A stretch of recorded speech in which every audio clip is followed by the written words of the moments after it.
Depuis 2011, la Côte d'Ivoire a augmenté sa capacité énergétique de 55%. Elle exporte dans tous les pays voisins.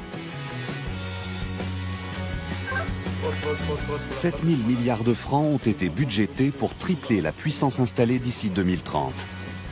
Outre l'extension de la centrale thermique d'Azito, l'État a relancé la production hydraulique d'électricité. Tous les sites qui avaient le potentiel de créer de l'électricité ont été identifiés depuis les années 60.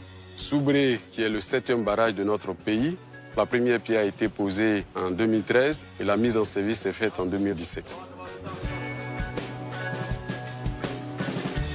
Il faut savoir qu'ici, il n'y avait pas d'eau à l'origine. Vous voyez la belle vue.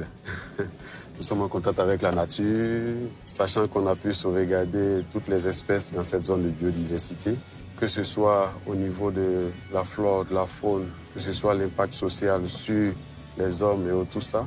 Ça a été vraiment une belle réussite. La Côte d'Ivoire s'est engagée dans les énergies renouvelables.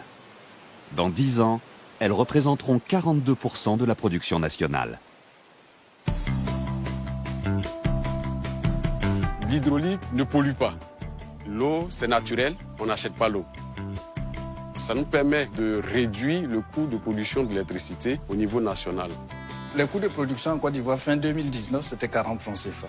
La Côte d'Ivoire, sans prétention aucune, est le seul pays dans la sous-région qui a des coûts de production aussi bas.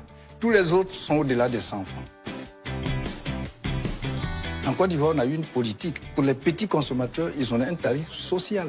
On a mis en place un programme électricité pour tous. Vous ne payez pas le branchement au moment où vous accédez à l'électricité, mais on vous permet de payer ça sur une période variant entre 2 et 10 ans.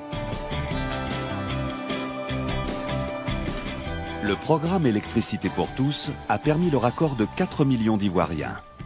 En 9 ans, le taux de couverture électrique est passé de 30 à 80% du pays. Il sera de 100% en 2025.